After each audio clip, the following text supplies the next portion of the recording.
his world is falling apart. Because his son, who is his entire world, is very sick. The man's struggle isn't just with the health of his child. He's also struggling with faith. The man is desperate with faith. I wonder what that man's life was like before the child became ill. What was his ordinary, his everyday, what was his normal life before all of this? Maybe he had everything on his plate. Maybe life was great. Maybe even if life wasn't great, maybe it was he knew how to get through all of the typical challenges in life. He was able to manage whatever was going wrong. But he probably wasn't expecting this. Although he did. Whatever tightly wound package he placed his life in, it was now unraveled. I know how this man feels. I don't have anyone's best feel in my family, thank God. But I know all too well that sensation of having everything tightly packaged and one day having it. Over the last couple of years, if I can just be honest with you, I feel like I've had everything I thought I knew about this now. I've gone through it, I've gone through it for many decades. What do you do? And you think, well, the more you do business, the easier it gets, right? So, that's not true. There was a time in our own lives about 2 years ago. We were struggling with job changes and the death of a family member in the previous year, and we just had all of a sudden the second of what was to be a extreme death for the family. Right in the middle of the night. And that began a feeling of unwinding and unraveling over and over again that seemed to never end. There are times even now where our state is still at now. That unraveling won't force me to rethink what Lent means. For us, it was that there was kind of a change in how we understand what is going on in our lives, in our souls, what is going on in all of our Lent, all of our Greek Lent. And by that I mean not just the formal Great Lent that is described by the Church for this time of year at the beginning of Lent, but also all of those other Great Lents that come at us from all directions, unexpected, and they can hit us at any moment. Those moments, those periods of time where everything shifts, everything changes, and you have to reevaluate what's supported. Those times where we have trouble making sense of things, those times of long, where we feel very empty, where we feel probably just like we do in this great way, but it's a different, deeper kind of hunger, soul perspective that don't even know how. It was a turning point for me because when I was younger, I thought of Great Lent as an burden. To be honest with you, I did. Perhaps we've all gone through that. But Great Lent often is that. It's another season that the church throws to you. Yes, there are benefits. If you ask me, Sunday school, why do you fast on your faithful and say, fasting means it's supposed to be fast? Yes, well, that is true.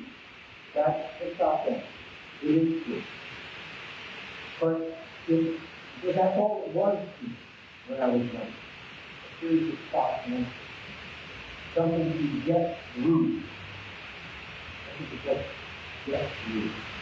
More services, but very lucrative services, but still another one. Okay.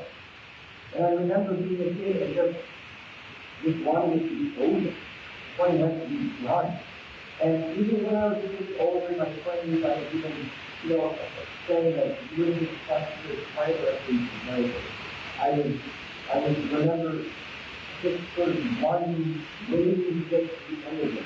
I was a happy kind of feeling because I was just thinking about what I was enjoying after this thing. And so, taking that way of thinking about it is not really supporting you very far. That is the situation. And I think it's one lesson that I would beg everyone to learn from my failings is this. That way of thinking about not just Lent, but thinking about all the participants in the church has and take opportunities and something to get through, something to check off, okay, I did it, I hope God is happy with me. That way of thinking about all these things did not help me when things really hurt. You have to go beyond that for our own good, not just because the priest has asked you to do, but for our own good. Because that's the only way we can find strength when the situation comes. And it really comes. And so I felt in the last couple of years that Lent was this sword that I was stuck inside of. These difficult tasks and obstacles and tributes and cripples were all over the place. And I just had to get out of that sword. And then these last couple of years, we had like a pandemic, the difficult time we had in seminary during the pandemic, and finally this what I could say kind of an awful year, 2024. The year of so much loss. I remember thinking, what good, God? What is this? What kind of forest is this that you've given me? How long are you going to make me walk through it? And where is the other end of it that I can get out of it? Why am I stuck here? I thought I was supposed to be making progress. And instead, sometimes I feel like I'm just bouncing around in this life, getting nowhere. I get a ton of work done, and then I turn around and right there in front of me is more of it still undone. I sometimes think I'm working so hard to make people like I'm happy, and then I lose my temper and I injure that happiness. I find a moment of peace, and that peace is quickly interrupted. And perhaps most of all, I feel stuck even in my faith. Yes, nothing to none of us are used. I feel stuck sometimes even in my faith. Sometimes I am joyful, and then other times I have to be discouraged about that. And I am beginning to understand the wretchedness that happens in the heart of that man who comes to Christ today. The man with the sick child. The man who says, honestly, it's one of the most honest things in all of the scriptures. The most honest sentence in all the Bible.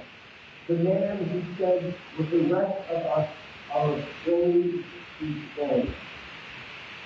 Sometimes that man is all of us. Sometimes he is me. I tried so hard to work on my belief, and yet I wrestle with far too devoted and unbelief. Today, on this fourth Sunday of Lent, as the church has done for many centuries, we remember a particular saint, St. John of the Catholic monastery in China, lived in the first century. And we remember St. John of China. He was a monk, and later on became out of that St. Patrick's Monastery in the 7th century. He's having a lot of difficulty with the brotherhood of his monastery in their development of the spiritual life. And the thing that he noticed was they were going all in, like people were almost trying to do all of the improvements all at once and failing individually. Not society. You see that, I understand, we all see that. And so he developed this way of thinking about how one can work through their salvation that is offered to us by Christ. Not all at once, but as a series of steps. Each one still quite difficult, but easier to manage than this of the entire spiritual life all the time. And this writing is known as the ladder of divided strength, and it spreads like wildfire throughout the world. It's like all of our brokenness. We understood that all of our brokenness, all of our sinfulness, all of our internal struggles are all tied up in different knots. Like, and not just simple knots, some of them are really crazy knots. And you can't untie a knot just by pulling apart. You have to slow down and reflect on what's going on inside this knot and work to unravel it little by little, one little part at a time. It's much easier. That unraveling is never all at once. It is never a formula to follow.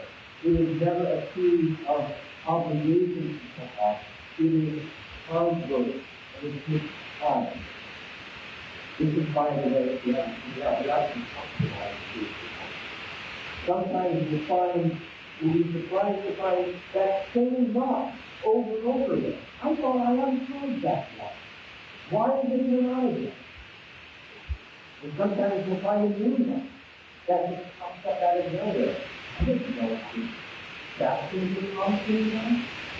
Or sometimes it's a combination of other knots that have now begun to fall on each other, interacting with each other, making each other work. This is why St. John suggested using the image of a ladder, one that reaches to heaven, as a way to approach this journey and not reach forward. And even though we think of ladders as straight lines in a triple sequence, A, B, C, D, St. John also knew that sometimes different people will spend different amounts of time on different rungs of that ladder. Some may take longer to wrestle with the rung of anger. Some may need to wrestle more with a rung of impatience. Sometimes it's attraction to duty. Sometimes it's attraction to idle talk and gossip. Sometimes it's attraction to the activity or other things. And sometimes you wrestle with the remembrance of wrong. This one is in the matter of God. The remembrance of wrong, to refuse to forgive, to really forgive, to go down saying that to do, but to really without feeling that worth it. The offense of someone else against you or against somebody else.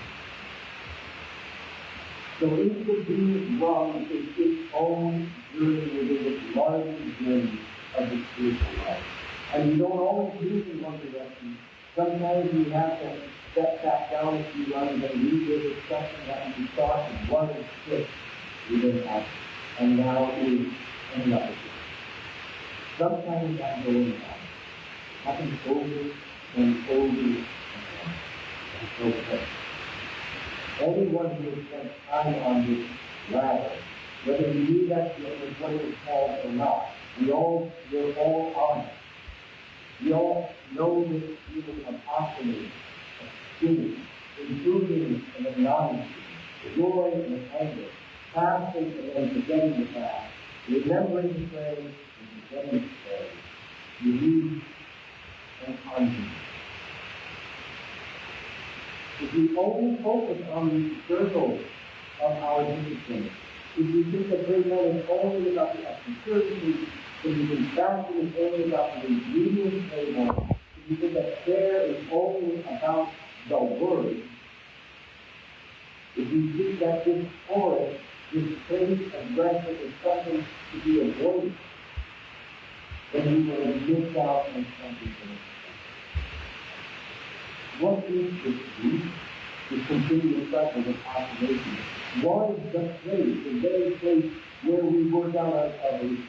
What if the whole point of the forest isn't just to reach the other end of it, but to grow? What if this land isn't something to be taught?